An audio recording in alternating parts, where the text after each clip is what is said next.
Kingdom greetings, Stanley and Karen Pina here from the House of Prayer, Norm Diamond.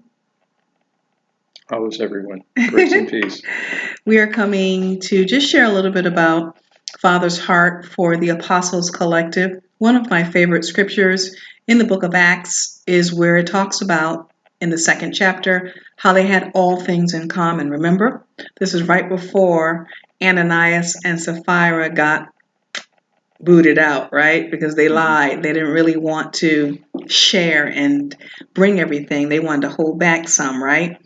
But prior to that, the emphasis is not on them. It's on the having all things in common.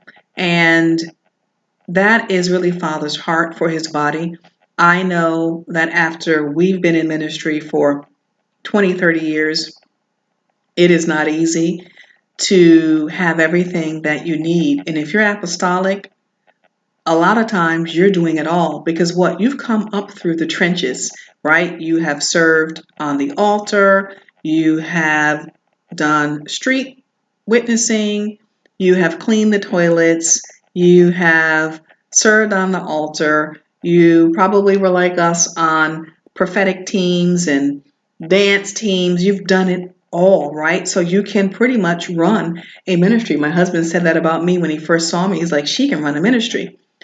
While that might be true, after doing everything for 20 or 30 years, you get tired, right? You get tired and you just can't do it alone. We weren't created, okay, to do everything in silos. When I worked in corporate America, they would encourage cross-pollination across workflows and teams. And I was talking to God the other day, and he said to me, my children need to understand how to work in a flow like a team. And he was using that example from my past experience. And he was saying that, the laborers are few, right? You can get a few people to do everything.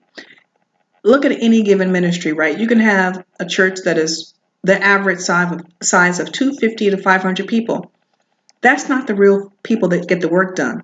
Show up for prayer. Show up, right, for Bible study. That's the core of the church. Those are the same people that are interceding, praying, and doing all the work. They're the ones doing all the administrative work. They're the ones printing the flyers. They're the ones doing all the marketing. Okay, those same core group of people. Now that's in a local assembly of that size. So if you dwindle down the size to what you see in most apostolic ministries between, 100 and 200, right?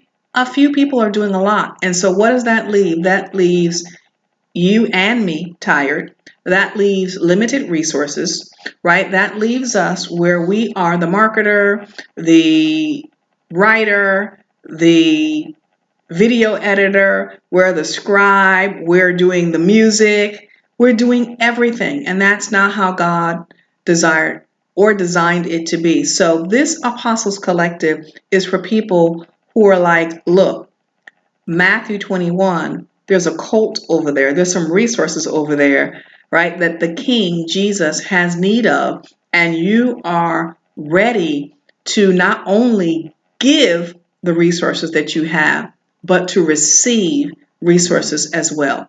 All right. So check out all of the deets on this page in terms of who this is right for, what your heart posture needs to be, okay, and so much more. And if this sounds like something that you are ready and postured for, please reach out to us. We have some resources that we want to share with you. And we know that there is a cult out there with resources that the King Jesus needs in this house of prayer. All right, blessings. Anything you want to say? You've said it all. All right. Grace Check and out peace. the deets on the page and sign up, all right, for more information on how we can get all of our needs met. Blessings.